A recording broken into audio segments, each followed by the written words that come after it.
Olá, queridos amigos, bem-vindos ao Conhecendo o Espiritismo. Sou Evelyn Freire e vamos dar continuidade ao nosso curso de mediunidade. No aspecto teórico, nós vamos estudar sobre a evolução histórica da mediunidade, entender como a mediunidade se apresentou desde o início dos tempos até os dias atuais, como ela adquiriu a feição que hoje nós conhecemos.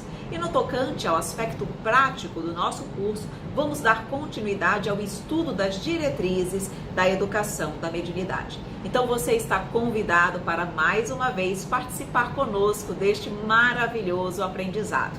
E não esqueça, também se inscreva no nosso canal, curta, compartilhe e comente os nossos vídeos. Pronto para aprender?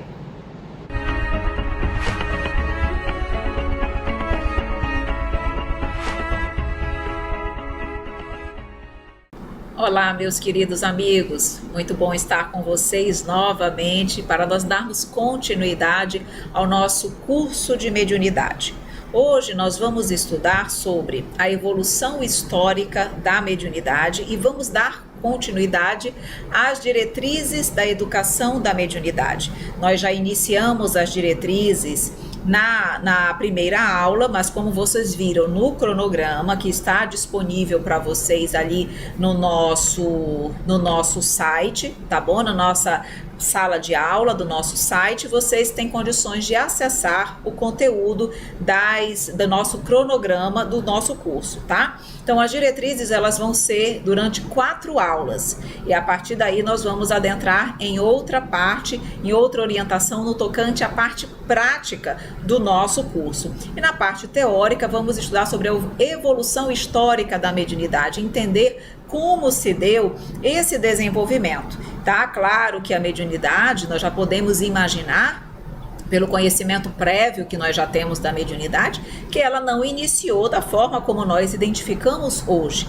Tudo é um processo, tudo na verdade decorre de um preparo para que as coisas aconteçam e evoluam no momento e na hora certa. Então a mediunidade como ela se encontra hoje, em função da doutrina espírita, ela veio depois de muito tempo. Tá? Então vamos exatamente entender esse processo evolutivo da mediunidade. Vejam, sendo a mediunidade uma faculdade inerente ao ser humano, a comunicação entre os dois planos da vida sempre foi conhecida, desde tempos imemoriais. Portanto, a mediunidade não surgiu com a doutrina espírita. A doutrina, na verdade, ela veio explicar, ela veio ensinar, ela veio clarear o nosso conhecimento acerca da mediunidade, mas a comunicação com o plano espiritual, e é isso que a mediunidade, esse intercâmbio sempre existiu. Tanto é que nós verificamos aí desde Moisés, com a sua mediunidade ali excelente de efeitos físicos, a mediunidade na Bíblia são inúmeras mediunidades proféticas de presciência e entre outras, então sempre existiu, mas a mediunidade com o tempo ela foi aprimorando, ela foi se aprimorando e desenvolvendo. Então os primeiros habitantes do planeta chamavam Deus a qualquer coisa que lhes escapava ao conhecimento, tais como os fenômenos da natureza e indivíduos com habilidades que o distinguiam dos demais. Como no passado a humanidade não tinha o conhecimento para digerir aquilo que era divino, aquilo que era humano, aquilo que era decorrente das leis naturais ou aquilo que era considerado sobrenatural, tudo aquilo que lhes escapava ao conhecimento e entendimento, eles consideravam a conta de deuses. Por isso que no passado havia deuses do sol, deuses da água, deuses da lua, os fenômenos da natureza e também, como ele diz aí, indivíduos com habilidades que o distinguiam dos demais, indivíduos esses que eram os médiuns. Na verdade, não entendiam sobre a mediunidade, como parecia que eles tinham uma faculdade fora do normal, eram também denominados como deuses, tá?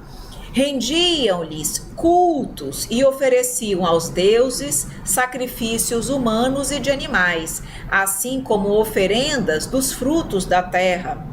Eles acreditavam que fazendo essas oferendas, eles poderiam acalmar os deuses, alegrar os deuses, para que houvesse em relação a eles menos sofrimento e menos dor, que nós sabemos que era natural e ainda são naturais. Esses sofrimentos e dores eram naturais no passado e ainda são no hoje, só que nós já temos um pouco mais de conhecimento.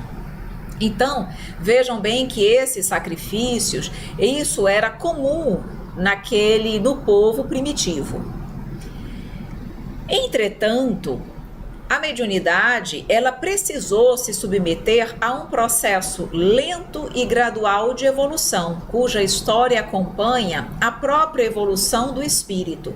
Vejam bem, por que ele diz que a própria mediunidade precisou passar por esse processo de evolução, acompanhando a evolução do espírito? Porque uma das coisas que nós vamos entender durante o curso de mediunidade é que a mediunidade, quanto mais desenvolvido e apropriado o espírito e o nosso corpo para o intercâmbio mediúnico, mais a mediunidade, se faz presente. O nosso corpo, ele é preparado, com isso também nós vamos estudar. A mediunidade, ela não decorre do fato de eu querer ou não ser médium. O corpo, o perispírito, ele vem sendo preparado antes de nós reencarnarmos para que a pessoa seja médium. E quanto mais evoluído é o espírito, mais o corpo, mais o espírito molda um corpo físico apropriado à comunicação com o plano espiritual. Então, espíritos mais imperfeitos acabam ocupando corpos mais imperfeitos e menos aptos para uma comunicação com o plano espiritual, tá? Então, quanto mais nós vamos desenvolvendo as nossas percepções extrasensoriais, a nossa intuição, a nossa espiritualização vai acontecendo, mais esse canal que liga o homem encarnado ao desencarnado se amplia. Então vocês imaginam, lá no passado, nos primórdios da humanidade, nós éramos ainda muito brutos, embrutecidos. Então é claro que a mediunidade ela era menor, uma quantidade menor do que hoje. O próprio espírito não proporcionava ao corpo os requisitos necessários para que a mediunidade se fizesse plena. Então ela foi evoluindo, o desenvolvimento da mediunidade foi evoluindo com o tempo e o próprio espírito também foi evoluindo e proporcionando essa condição apropriada para a mediunidade. Mas, em obediência à lei do progresso e pelo exercício do livre-arbítrio, o homem começou a entesourar conquistas nas sucessivas experiências reencarnatórias. Aprende a utilizar a energia espiritual da qual é dotado, extraindo elementos do fluido cósmico universal a fim de elaborar e aperfeiçoar seus mecanismos de expressão e de comunicação entre si e com os habitantes do mundo espiritual. Aprende a refinar as ondas do pensamento, emitindo vibrações que atraem o pensamento e as ideias de espíritos semelhantes, encarnados e desencarnados, por meio dos recursos da sintonia.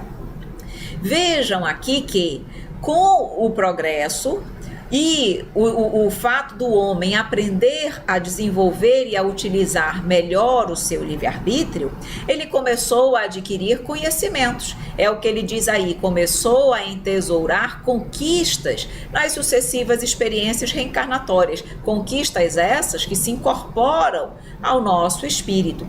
Então, quanto mais evoluído ele foi ficando, quanto mais experiências reencarnatórias ele foi tendo, mais ele começou, mais apto para utilizar a sua energia espiritual, ele ficou. E aí, qual é o primeiro estágio do desenvolvimento da mediunidade? É exatamente a sintonia e, através da sintonia, a intuição. Vejam, comunicação é essencialmente transmissão de pensamentos. Um emite pensamentos, o outro capta os pensamentos. Então é natural que uma sintonia se estabeleça para que essa captação, essa percepção de pensamentos exista. E aí, a partir dessa percepção, as intuições, as inspirações começaram a surgir. E embora os homens do passado não tivessem essa consciência, não percebessem isso, eles já eram influenciados pelos espíritos, tá? Agora, havia aqueles que começaram já a compreender melhor esse intercâmbio. E por isso que nós percebemos que mesmo no passado havia aquelas pessoas que se destacavam exatamente pela capacidade que eles tinham de exercer a mediunidade, embora ainda de forma muito incipiente, porque não tinham todos, não havia naquela época o conhecimento que nós temos hoje da mediunidade, mas ela já era exercida. Então, diz assim: inicia-se o processo civilizatório propriamente dito, que tem o poder de modificar a face do planeta. O processo evolutivo não foi, obviamente, executado exclusivamente pelo indivíduo.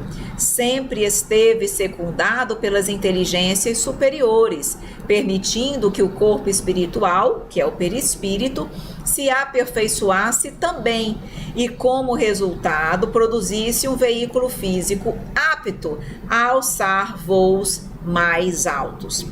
Então vejam, tudo aconteceu com o amparo e a permissão da espiritualidade superior.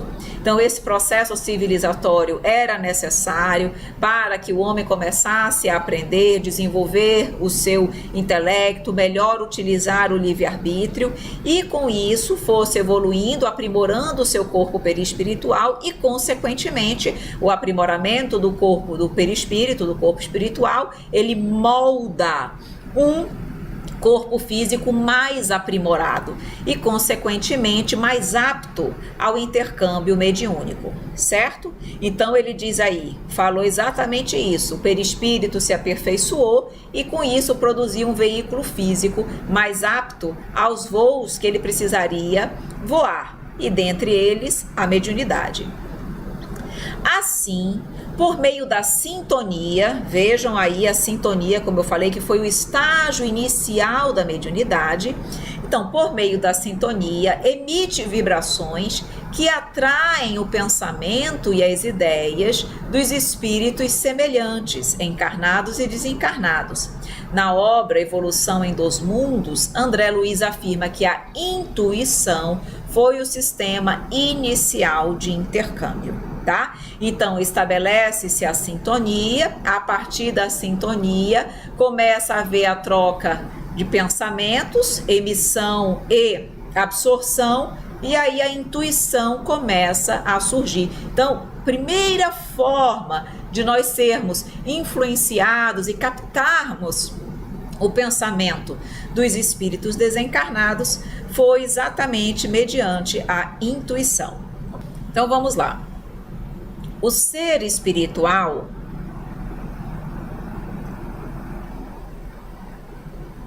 continuando. O ser espiritual convence-se de que a mente é a orientadora das necessidades evolutivas. Ao emitir projeções, envolve a pessoa em um campo energético, carapaça vibratória ou aura. O pensamento, força criativa, envolve as mentes dentro do seu raio de ação. Mas também, pelos mecanismos da reciprocidade, é influenciada por espíritos encarnados e desencarnados, superiores e inferiores. Vejam bem aqui, então, que tudo está na mente.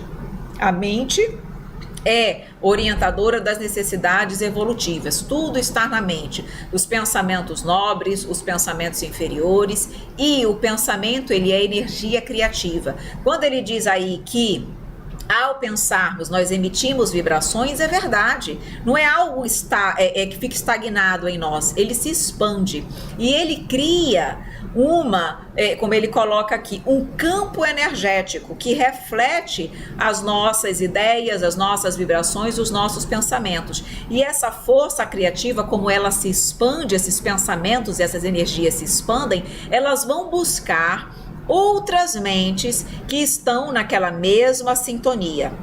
Então eu emito aquela vibração, algum espírito mentalmente capta aquelas minhas energias e percebam que ao mesmo tempo como eu influencio, eu também estou sendo influenciada, porque a minha mente também vai captar as vibrações e os pensamentos que estejam sendo emitidos por outros espíritos, encarnados ou desencarnados. Não pensemos que mediunidade é só percepção de pensamentos de desencarnados, não.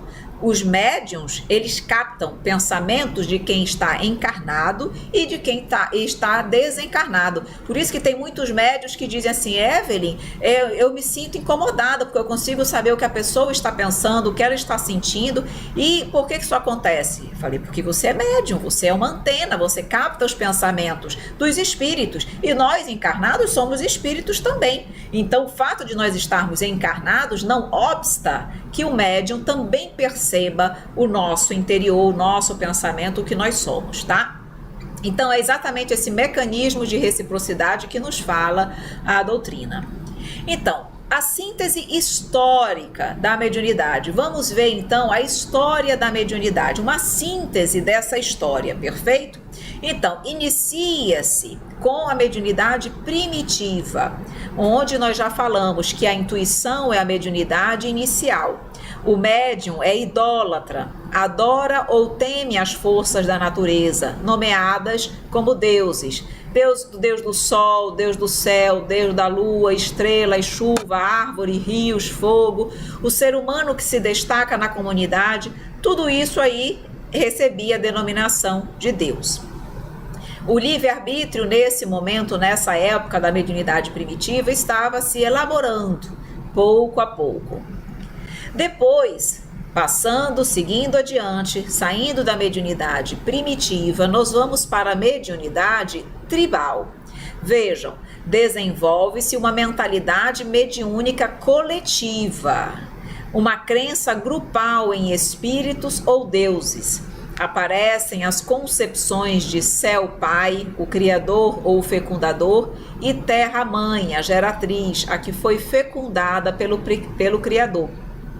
Por isso aqui que ele já coloca como mediunidade tribal, porque aí já há uma mentalidade mediúnica coletiva. Aquele povo, aquela tribo já começa a acreditar de uma forma conjunta nos espíritos, nos deuses. Por isso que ele coloca aqui a questão da concepção céu pai, o fecundador, o criador. Então percebam que já não é algo limitado a uma pessoa, mas já é um pensamento coletivo que envolve o desenvolvimento e o pensamento que é referente à mediunidade, ok? Passando da primitiva e da tribal, nós vamos adentrar no que se chama fetichismo. Vejam, forma mais aprimorada do mediunismo tribal. Por quê? Apresenta forte colorido anímico. Eu vou explicar para vocês o que é isso. Pelo culto aos fetiches ou objetos materiais que representam a divindade ou os espíritos.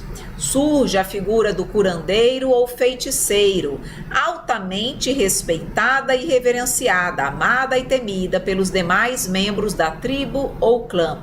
Em algum momento, estas práticas se desdobraram em outras, conhecidas como voodoo ou magia negra. Vejam que no mediunismo tribal era algo que não envolvia diretamente o médium em si no primeiro momento, tá? Lá, nós vimos lá, era a questão que envolvia mais aspectos da natureza, do Criador, da Deus Terra, Deus Mãe, enfim. Aqui, veja, Por que ele coloca que já apresenta um forte colorido anímico? Nós vamos estudar no decorrer do curso que anímico é tudo aquilo que decorre da alma, da pessoa, do próprio médium. Tá? Nós vamos, todo momento, todas as situações onde o médium, de alguma forma, age, interfere, expõe algo que é seu num processo de comunicação mediúnica, nós dizemos que é um processo anímico, ou que tem um pouco de animismo. Então, toda vez que vocês ouvirem animismo, é algo que vem do próprio médium. Então, nesse caso, nesse momento, a figura do curandeiro, a figura do feiticeiro, ele começa a ser idolatrada, ele começa a ser visto como alguém que se destaca do grupo, que tinha um poder, algo que o diferenciava. E por que nós colocamos aí anímico? Porque, com certeza, haveria aí e havia um processo mediúnico em relação à figura do curandeiro, do feiticeiro. Ele provavelmente se comunicava, tinha algum intercâmbio com a espiritualidade? Sim, mas provavelmente tinha muito dele também. E por isso a questão do animismo, porque ele já estava ali também colocando muito dele naquela, como ele coloca aqui, havia já ritualismos, práticas que se desdobraram pouco a pouco em voodoo, magia negra, que coisas que já vão para um outro lado completamente diferente da doutrina espírita. Então, quando nós colocamos aqui culto aos fetiches, objetos materiais, representando divindades. Então, vocês percebem que já há aí muito do homem dentro daquele processo de intercâmbio. Então, é uma mistura de mediunidade, de comunicação com os espíritos, com crenças do homem daquela época, tá? Então, havia aí a figura, como nós colocamos, da figura do curandeiro, feiticeiro, culto aos fetiches, etc. Aí foi seguindo, foi caminhando, e nós vemos o mediunismo mitológico. A prática mediúnica caracteriza-se pela presença dos mitos, simbolismo narrativo da criação do universo e dos seres, e pela magia, práticas mediúnicas e anímicas de forte conotação ritualística. Ainda, além do mediunismo mitológico, que nós vemos muito isso nos filmes, a questão da mitologia, no caso a mitologia é exatamente a união aí de deuses responsáveis pela criação do universo, com exatamente aquela ligação com o mundo material, como se esses deuses estivessem de alguma forma em contato com o mundo material. E nós sabemos que eles estão, mas eles não são deuses, perfeito? Mas naquele momento, na época do mediunismo mitológico, era visto desta forma. Deus védico da guerra. A religião védica é precursora do hinduísmo moderno. Os textos considerados pertencentes ao período védico são principalmente os 4 Vedas. Nós percebemos que essa religião védica, que ela é precursora do hinduísmo, ela já trabalha e trabalhava já de uma forma bem profunda a questão da mediunidade, do intercâmbio com o plano espiritual. Então, após o mediunismo mitológico, foi evoluindo para essa questão da religião védica, perfeito? Que também foi fortalecendo a comunicação do mundo material com o mundo espiritual. Aí depois nós adentramos no mediunismo chamado oracular. Tá? Esse aqui é muito comum nós vermos em filmes também. Então vejam, o que era o mediunismo oracular? É o mediunismo que aparece no período da história humana, considerado como o início da civilização. Nessa época era politeísta, acreditava em vários deuses, e religioso. Os oráculos constituíam o cerne de toda a atividade humana. Nada se faz sem consultá-los, nada se fazia sem consultar os oráculos, tá? Que tinham as pitonisas. E ali, muitas vezes, decisões da grande sociedade, decisões de governo, eram tomadas após essa consulta aos deuses. Então, na realidade, isso era esse mediunismo oracular não era algo pertencente ou utilizado apenas por algumas pessoas. Não, ele era presente em toda a sociedade, em toda a coletividade. Era uma crença, na verdade, geral e de todos. Aí diz aqui, a Grécia torna-se o centro da mediunidade oracular, sendo o oráculo de Delfos o mais famoso. O oráculo pode representar a divindade que fala por voz direta. Podia estar encarnada em um médium ou ocupar temporariamente o seu corpo para se manifestar. Então vejam, entendiam que a divindade, os deuses, se comunicavam através desses médiuns, que eles chamavam das chamadas pitonisas. Então eram essas médiuns que transmitiam a palavra dos deuses, que nós sabemos que eram, hoje nós sabemos que nada mais eram do que os espíritos que se comunicavam por intermédio dessas médiuns nos oráculos, que era realmente, como ele coloca, o oráculo de Delfos, era o mais famoso.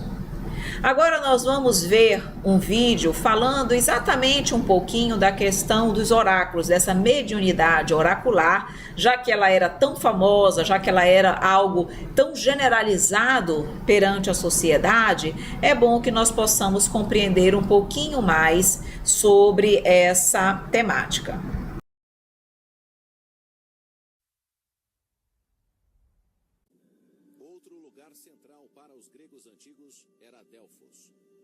Místico e misterioso, Delfos talvez seja mais conhecido como o lugar onde residia um famoso oráculo. Conhecido também como o oráculo de Apolo, ele dava pistas para os que buscavam conhecer o futuro. The oracle of Apollo was a priestess who was named the Pythia. People would come from all over the known world to seek the advice of this priestess for important questions, often affairs of state, political questions, and direction. Infelizmente, o oráculo falava em uma língua que ninguém entendia. Suas afirmações sobre o futuro tinham que ser traduzidas por um profeta, mas mesmo assim suas profecias eram sempre obscuras. There's one famous ambiguous answer in which a great king asks the oracle, should I go to war? And the oracle says, if you go to war, you will destroy a great kingdom. And so the guy goes to war, and of course, his kingdom is the great one destroyed. And he should have read that the right way. The oracle always gives you a kind of question in return, a puzzle, an enigma that you have to answer. Humans are born, and they grow up, and they make a choice to do this and to do that. At any point in their life, they could go to Delphi and hear an oracle like, beware of the sea because it will kill you. And you spend your whole life avoiding the sea so that you won't get killed. Then one day, you're in an aquarium, and a tank bursts, and you drowned in this seawater, in this saltwater aquarium, or something more sensible than that. Did fate make that happen? No. It's just that God knew the future and could say that it was going to happen.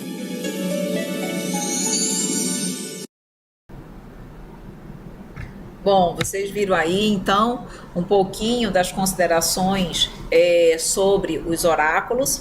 E interessante que vocês perceberam que os oráculos, eles não davam as respostas prontas, como nós ainda hoje queremos. Quando nós, muitas vezes, entramos ou entrávamos em contato com a espiritualidade, nós queríamos que eles resolvessem os nossos problemas cotidianos, as nossas dificuldades, que eles respondessem às nossas curiosidades, as nossas lutas, os nossos objetivos pessoais, os nossos interesses pessoais.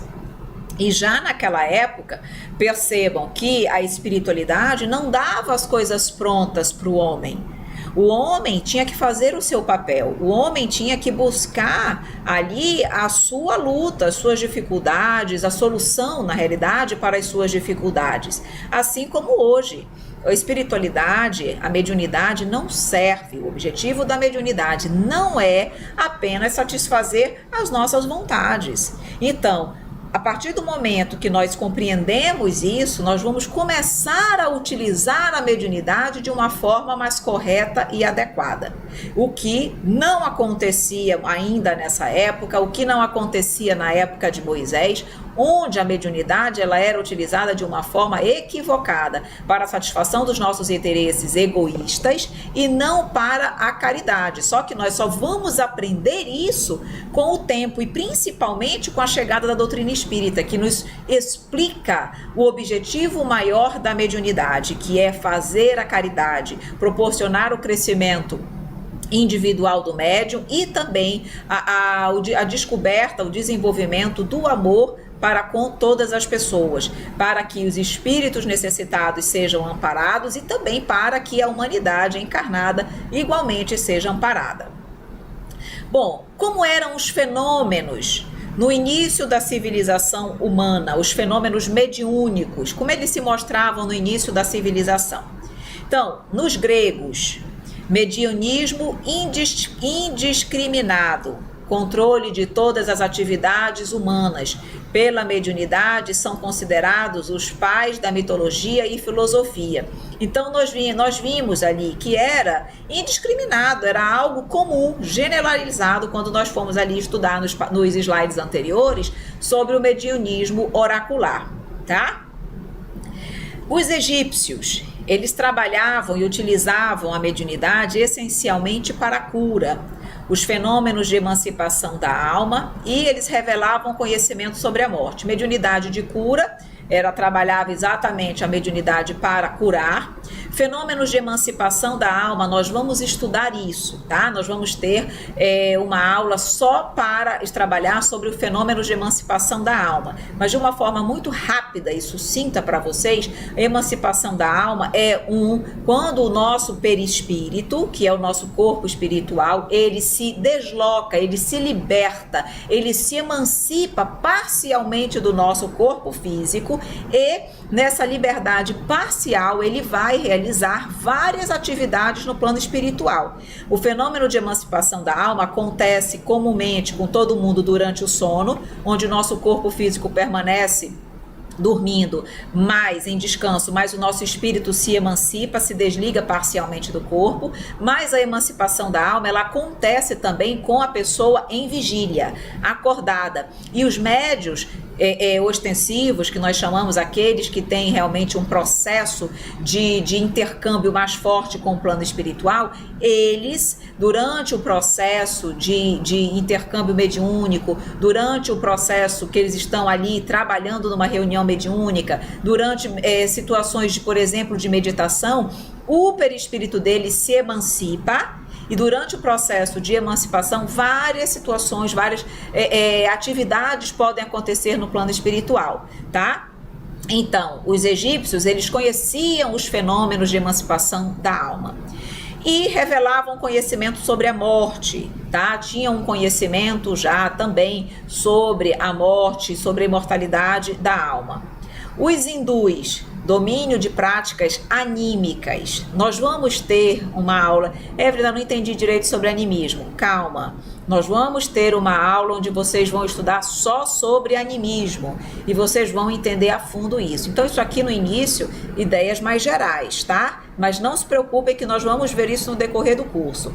Então, domínio de práticas anímicas, faquirismo, desdobramento espiritual, todas as etapas da iniciação mediúnica e do intercâmbio com os espíritos descrita no Vedas. Lembrem que nós vimos ali nos slides anteriores que a prática da mediunidade lá com os Vedas já iniciou, né? As práticas védicas, as religiões védicas já tinham um conhecimento maior da mediunidade e isso foi ampliando cada vez mais. Então, eles já tinham todas as etapas de iniciação da mediunidade, do intercâmbio com os espíritos, já consta descrito no Vedas, tá? Raça de profetas, de mediunidade de profecia, é um tipo de mediunidade? Com certeza, tá? Então, era essencialmente a mediunidade profética, entre mestres e sábios. Então, nos egípcios era mar de cura, fenômenos de emancipação da alma, aqui já práticas anímicas e a questão aí, como ele coloca, da profecia. E ainda tinha na civilização judaica, a mediunidade é natural, revela-se exuberante na Bíblia, são fenômenos de efeitos físicos e de efeitos inteligentes. Nós vamos estudar também isso, mas nós percebemos que durante ali a análise, por exemplo, da Bíblia, nós percebemos inúmeras situações, inúmeros fenômenos mediúnicos, tá? Tanto no Antigo Testamento como no Novo Testamento.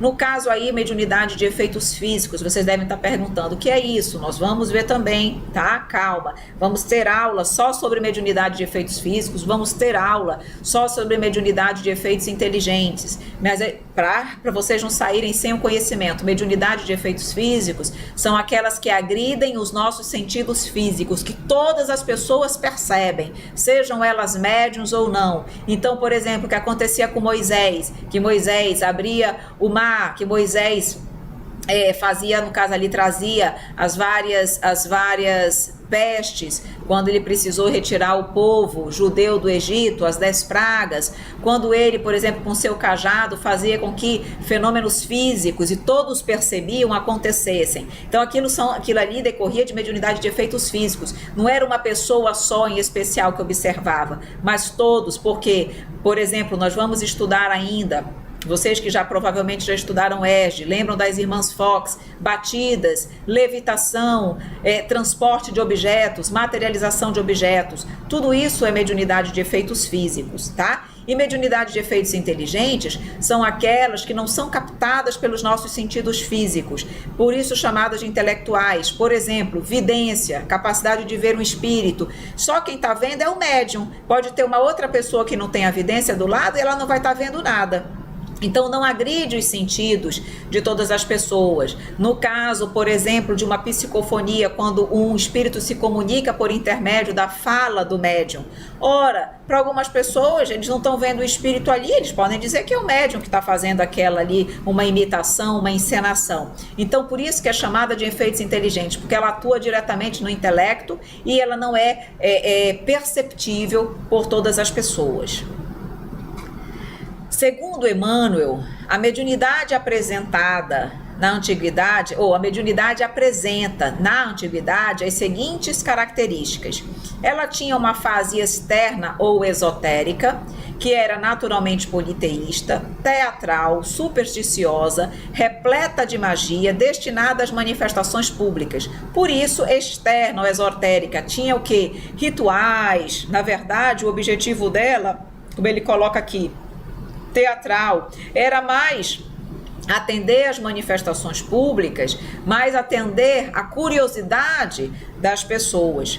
Na fase interna ou esotérica, veja, de essência monoteísta, então diferente. Nessa fase interna, já mais restrita a determinados grupos e pessoas, eles já sabiam, na verdade, da existência de um Deus único. Eles não tinham mais a cultura politeísta, eles deixavam a cultura politeísta para a massa, para o povo, porque eles gostavam, a cultura deles ainda era a politeísta, no sentido de realmente cultuar vários deuses, mas naquele grupo fechado que já estudava, que tinha uma preparação, que tinha uma iniciação, já eram essencialmente monoteístas, envolvendo graus de árdua iniciação e prática no interior dos templos por médiuns, que eram os magos, as pitonisas, genericamente chamados de iniciados, que são e eram mantidos sob supervisão dos sacerdotes. Então, no início da civilização humana,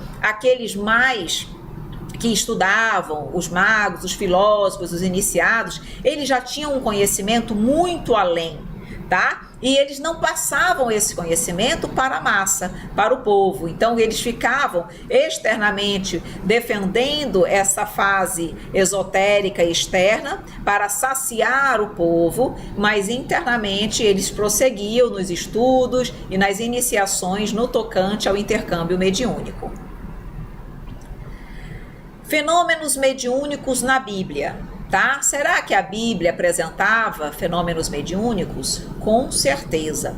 Então, a mediunidade na Bíblia, naquela época, era natural e exuberante. O profetismo, que é a mediunidade de profecia, é o tipo de mediunismo que mais se destaca e que marca o surgimento da primeira religião revelada, o judaísmo. O profetismo de Israel durou mais de 20 séculos consecutivos, diz Leon Denis. Surge a figura notável de Moisés, médium de vários e poderosos recursos, a quem Deus concedeu a missão de trazer ao mundo os 10 mandamentos da lei divina. Então, nós percebemos naquela época que havia muitos profetas. Os profetas, eles vieram aí durante muitos séculos falando que viria o Messias prometido chegaria, que tiraria o povo, na realidade, da escravidão, que ajudaria o povo, que, enfim, que faria com que o povo de Israel encontrasse a terra prometida. Tudo isso foi vindo através dos tempos, através de quê? Da mediunidade profética, tá?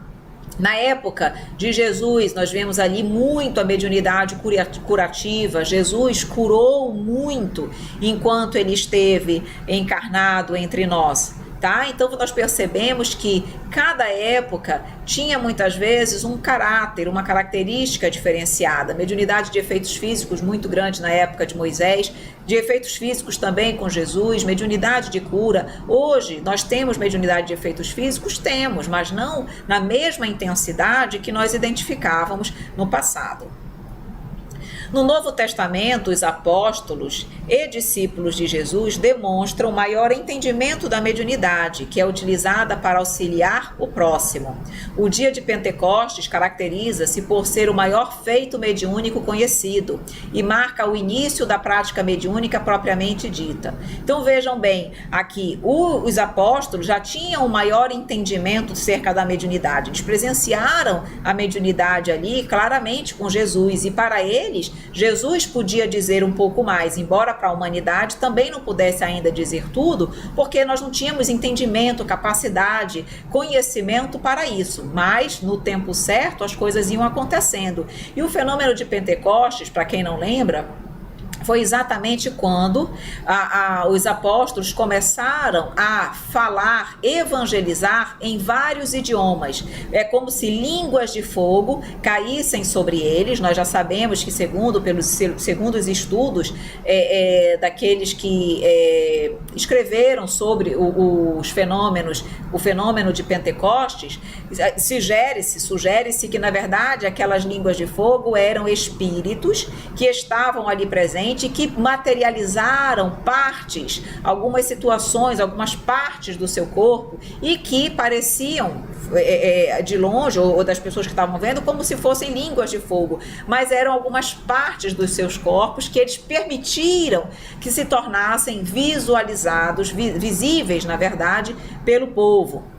Mas, na verdade, o importante ali é que os apóstolos, eles ali utilizaram a mediunidade que nós chamamos de xenoglossia ou poliglota, quando eles começaram a falar em idiomas que eles desconheciam. E eles começaram a falar e a evangelizar naqueles idiomas. E aquilo ali nada mais era do que um fenômeno mediúnico.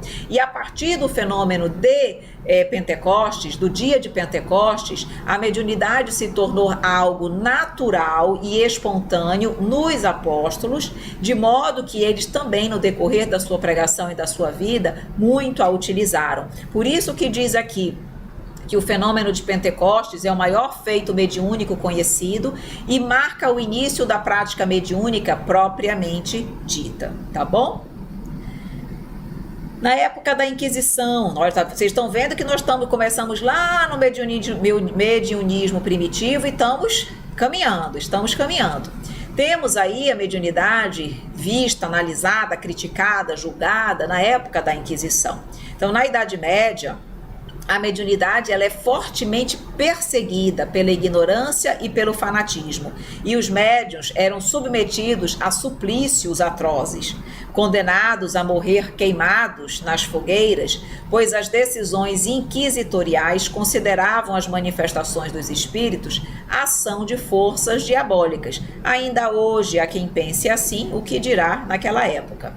O martírio a que inúmeros médiuns foram submetidos, principalmente por efeito da ignorância, prossegue ainda nos primeiros dias do Espiritismo, tá? Então nós percebemos que esse martírio, essa crítica, esse julgamento ainda existe hoje em dia em decorrência de pensamentos equivocados acerca da doutrina espírita, acerca da mediunidade, acerca do intercâmbio mediúnico e o intercâmbio com os espíritos que acontece dentro da doutrina espírita. As pessoas, muitos ainda confundem o que se fazia no passado e que foi condenado por Moisés com o que a doutrina espírita faz, que é completamente diferente.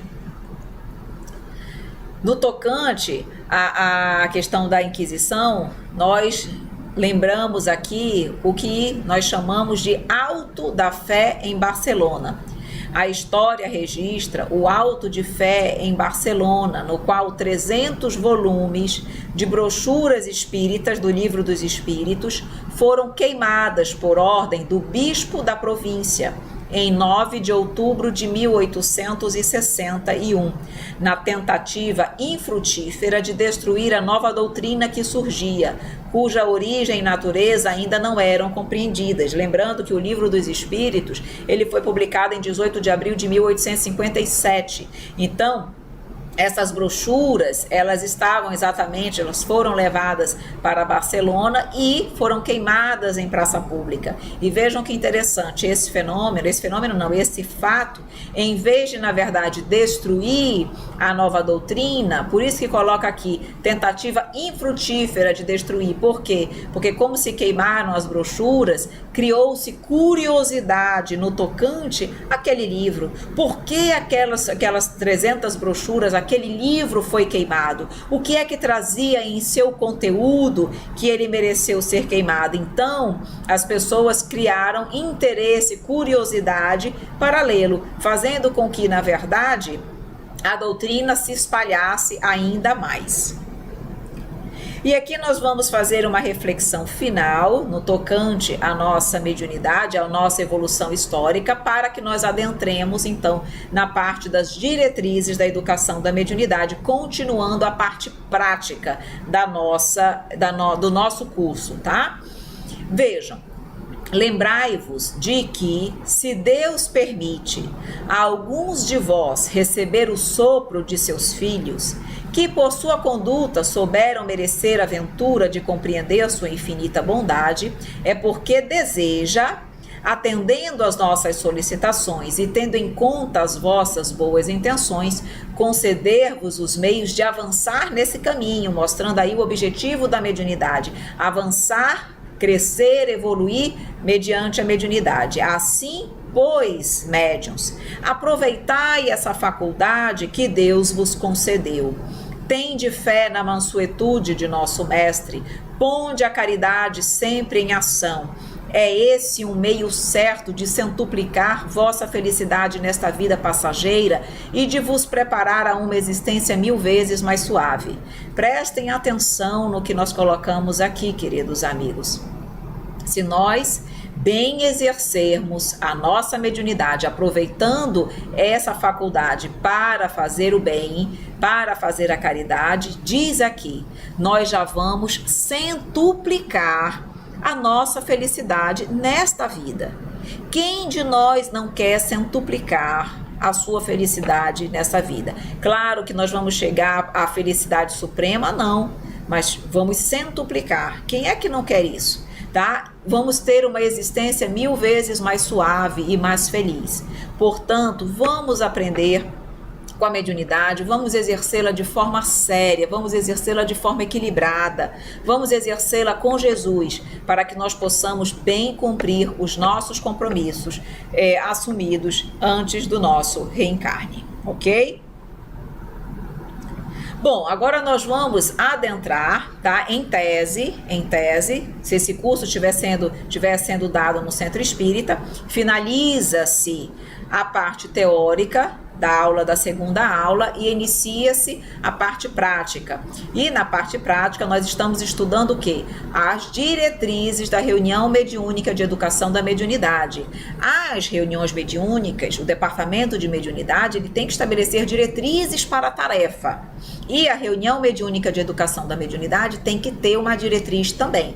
Então, antes de os alunos irem para a parte prática, precisam saber os requisitos, a estrutura de funcionamento, a orientação, para que eles saibam o que vai acontecer dentro de uma reunião mediúnica, tá? Então vejam, continuando, os dias da reunião mediúnica, o que tem que estar nas diretrizes? Normalmente, uma vez por semana, no mesmo dia e no mesmo horário, porque nós estamos educando a mediunidade, então tem que ser no horário do curso, sempre na semana, sempre no mesmo dia e no mesmo horário, porque a equipe mediúnica vai estar disponível, pronta para trabalhar com aquela equipe. A equipe mediúnica, diz aqui, dirigentes e os participantes da educação da mediunidade. E dirigentes e participantes da educação da mediunidade, encarnados e desencarnados. A equipe mediúnica encarnada tem o seu dirigente, são os instrutores, e tem os participantes, que são os alunos. E a equipe mediúnica desencarnada tem também os seus dirigentes e provavelmente pode ter ali espíritos que estão em aprendizado também, ok? Tem a fase preparatória. Nós já estudamos um pouquinho na primeira aula a questão, como é que é dividido o trabalho, como é que é dividida o tempo, como é que ficava bem dividido o tempo da reunião mediúnica de educação da mediunidade. Então, nós vamos ter dentro daquele tempo, nós temos uma fase preparatória, que é a prece de abertura com todos os trabalhadores da casa, não só com os do grupo mediúnico, mas normalmente a casa abre os trabalhos, e é importante que os alunos participem, tá? Depois, eles seguem para a sala mediúnica, eles vão fazer uma leitura do Evangelho segundo o Espiritismo, como nós já vimos lá na divisão do tempo, nos outros slides anteriores. Depois faz-se uma prece inicial, só com a equipe mediúnica, diferente da prece inicial com todos os trabalhadores da casa. Aí, nós vamos para a fase da mentalização. Claro que isso, à medida que vai evoluindo o desenvolvimento da reunião mediúnica, muitas vezes já não vai ter a fase da mentalização, já vai para a fase de intercâmbio, mas nós estamos no início.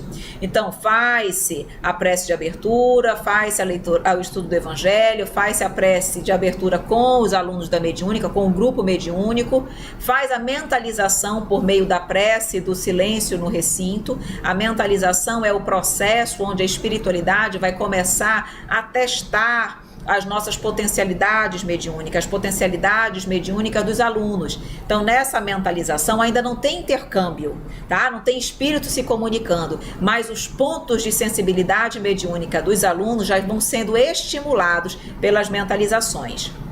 Então, o dirigente deverá, naquele momento, observar os componentes da equipe e ajudar, se houver necessidade, os médiuns ostensivos no processo de aproximação dos espíritos comunicantes. Quando chegar na fase do intercâmbio mediúnico, os alunos, nesse primeiro momento, podem sentir um pouco de dificuldade, podem sentir um pouco de insegurança, e os dirigentes vão estar ali para dar esse apoio, para assessorar. Nós sabemos que a espiritualidade superior está ali, a espiritualidade que trabalha com aquela equipe está ali presente, mas o dirigente é aquela figura encarnada que passa e transmite segurança para o grupo. Aí depois que acontece a mentalização, depois que acontece a aproximação dos espíritos que vão se comunicar, essa vem aí, como ele coloca aqui, a aproximação e a comunicação dos espíritos atendidos. Então ele se aproxima e depois entra no intercâmbio mediúnico. Quando acontece o intercâmbio mediúnico propriamente dito, nós vamos começar a avaliar realmente as diversas potencialidades mediúnicas, porque tem aqueles que vão ser médiuns ostensivos, tem aqueles que serão médiuns dialogadores, tem aqueles que serão médiuns de passe, de apoio. Então, as potências mediúnicas vão aflorando no decorrer desse processo, tá? Vejam, as manifestações, o intercâmbio, inicialmente será individual. Quer dizer o quê? Não haverá várias comunicações mediúnicas simultâneas, vários médiuns simultaneamente dando intercâmbio. No início, o ideal é que seja um por vez. Por quê? Primeiro porque é a oportunidade de todos ouvirem, todos participarem, todos entenderem e todos irem ali devagarinho, vendo o que precisa ser melhorado, o tom de voz, a forma como o médium se portou, o controle dele ou o descontrole, como foi o diálogo, o que o dialogador falou, quais técnicas ele utilizou. Está todo mundo em aprendizado. Se tivessem vários médiuns dando comunicação, é mais difícil de ouvir, porque ficam várias pessoas falando ao mesmo tempo, é mais difícil de aprender. Então, como se está num processo inicial, inicia-se com comunicações individuais, com um médium por vez, e posteriormente simultâneas, com até 3 comunicações. Há centros espíritas que só trabalham com uma comunicação por vez, há outros que trabalham com 2, há outros que permitem até 3. Então nós colocamos ali mais ou menos até 3, mas isso vai ficar muito a critério do centro, tá? Cada centro tem uma forma de trabalhar, então segue aquela forma sem problema nenhum. Então, simultâneas com até 3 comunicações, sendo que cada médium psicofônico poderá realizar em média até 3 comunicações. Ou seja, mesmo que haja um rodízio, evitar que o médium, numa mesma comunicação, numa mesma reunião mediúnica, dê mais de 3 comunicações, principalmente no início, quem está começando, estudando. Por quê? Porque há um desgaste de energia, o médium ainda não sabe repor as energias que ele doa durante o intercâmbio. Então, para evitar fadiga e para que o aprendizado seja melhor, sugere-se que ele não dê mais de 3. Médios experientes dão mais de 3? Com certeza absoluta. Sempre? Não. Isso vai depender da reunião, mas o importante é que nesse primeiro momento, com os alunos da educação da mediunidade, se tenha o cuidado de preservá-los de excessivas comunicações. O diálogo tem que ser feito com transmissão de paz, firmeza e harmonia entre o dialogador e os espíritos atendidos. O diálogo tem que ser de acolhimento, de amparo, de auxílio. Então, paz, firmeza, porque essa firmeza não é dureza, não é grosseria. Firmeza no sentido de passar segurança para o espírito que está ali recebendo aquele diálogo, aquela orientação. E harmonia, exatamente para que ele se sinta em paz, sereno e possa sair dali melhor do que chegou.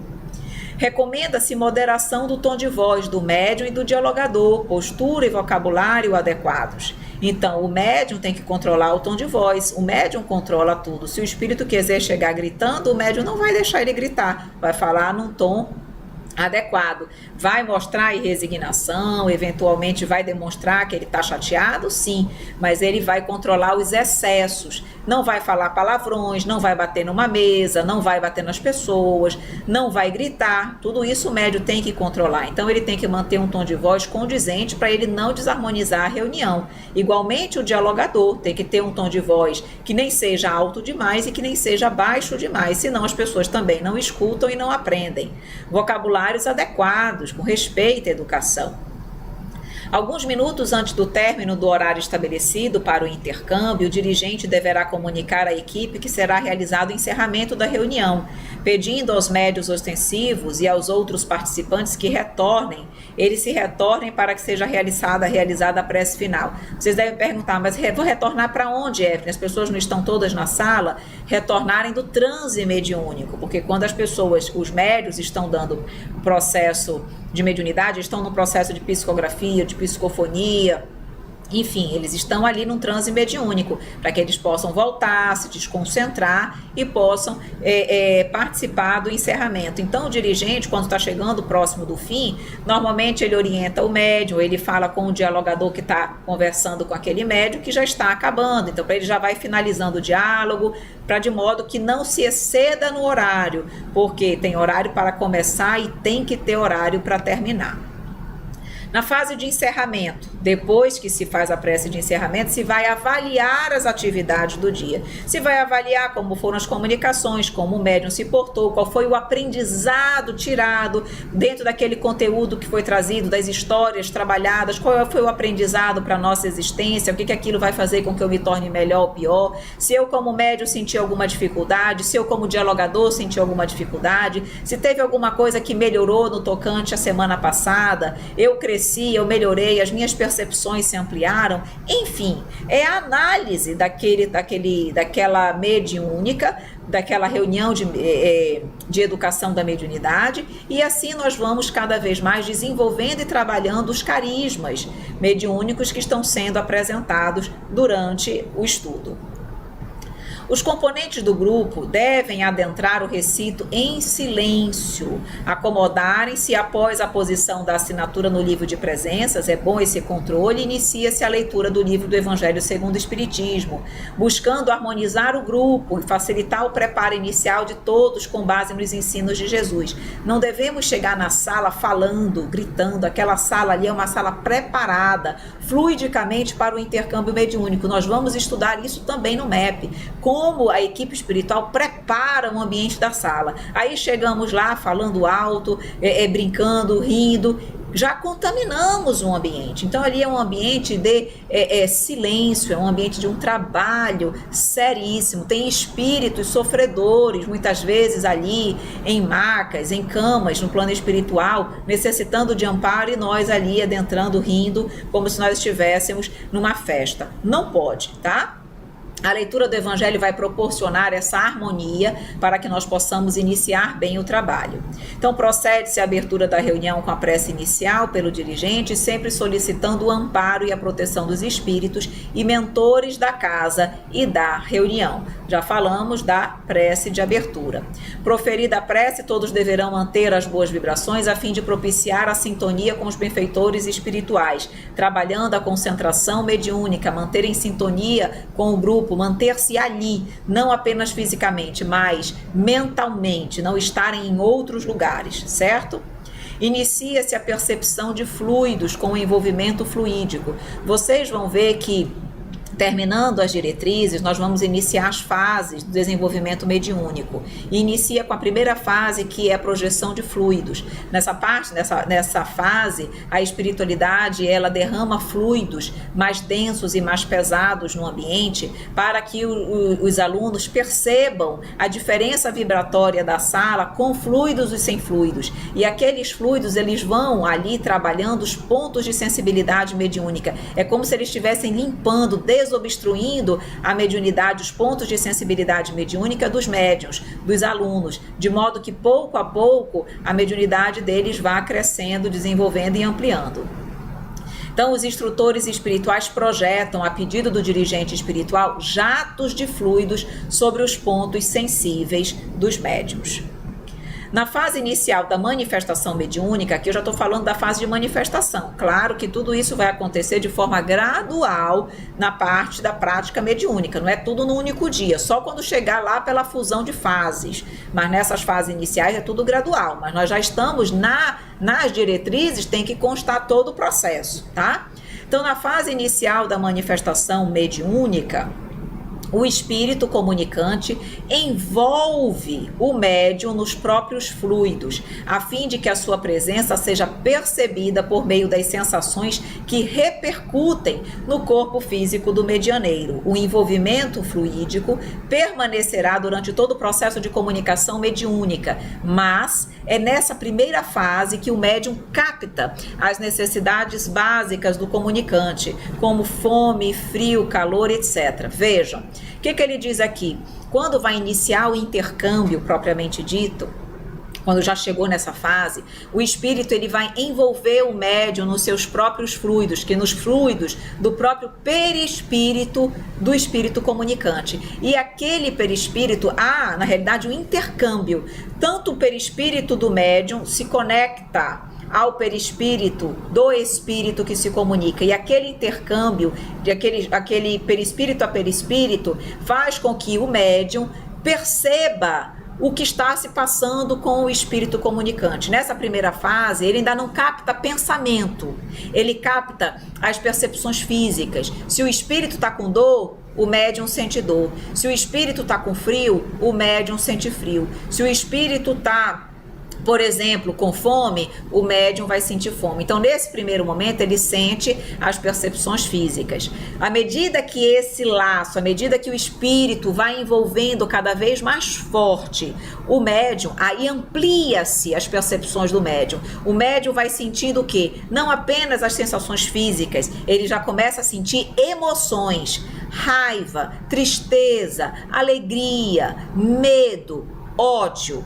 Então, além das percepções físicas, ele já vai adentrando nas emoções. E, por fim, para fechar o circuito mediúnico, é a mente com mente, onde ele vai captar exatamente o pensamento do espírito comunicante. Então, no primeiro momento, as emoções, as sensações físicas, depois emoções e depois pensamento. É quando ele consegue saber o que o espírito está pensando. Percebem? E aí fecha o circuito mediúnico e realmente nós chamamos que houve um processo de psicografia ou de psicofonia quando há o intercâmbio completo, tá?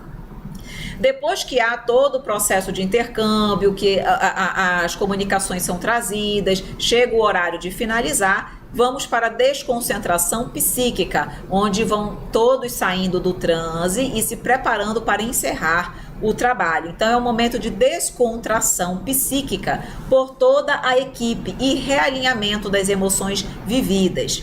E aí vai para a avaliação das comunicações, dos sentimentos vivenciados, prováveis impressões e evidências ocorridas, sem que o assunto saia dos limites da sala de reunião. Por isso tem que ter sempre avaliação, para que as dúvidas sejam tiradas, para que os esclarecimentos sejam feitos, para que o aprendizado seja avaliado.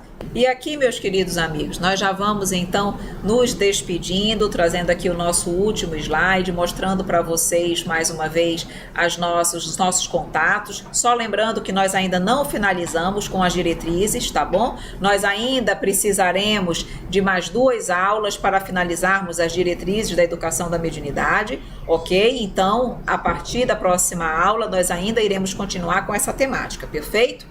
Meus amores, muito obrigada sempre pela presença de vocês, é sempre uma grande alegria estar com vocês. Deixo para vocês mais uma vez os nossos contatos, nosso canal no YouTube, nosso link para o Instagram, nosso canal no Telegram, nosso portal do Conhecendo o Espiritismo, onde vocês podem acessar a nossa sala de aula com todos os nossos slides, com todos os nossos conteúdos que nós disponibilizamos durante o curso, tá? Então, na descrição do vídeo, vocês, se clicarem no link que está lá, vocês já vão ser direcionados diretamente para a sala de aula lá do nosso portal. Na sala de aula vocês vão ter acesso aos slides do curso, vocês vão ter acesso à apostila, vocês vão ter acesso ao cronograma. Quando nós iniciarmos o trabalho, as fases da prática, nós vamos colocar lá o material também, tá? Só que vocês precisam se tornar membro do canal, membro do nosso site. Não é gratuito, tá bom? É só para o nosso controle. Então você se torna um membro e aí vai estar liberado tudo para vocês de forma gratuita.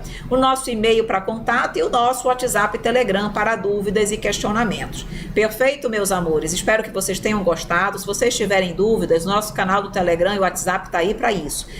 Dentro da mediunidade, é muito comum vocês terem dúvidas. Muito comum porque, enfim, é algo novo e vocês ainda não estão tendo aquela vivência. Então, é natural que vocês se questionem. Então, não fiquem com dúvidas. Questionem, perguntem. Muitas vezes, durante a aula, nós vamos estar realmente ali à disposição para trocar conversas, responder dúvidas, mas o WhatsApp e o Telegram está aí sempre para vocês com esse objetivo. Ok, meus amores? Um grande beijo, um grande abraço e até a próxima aula, se Deus quiser.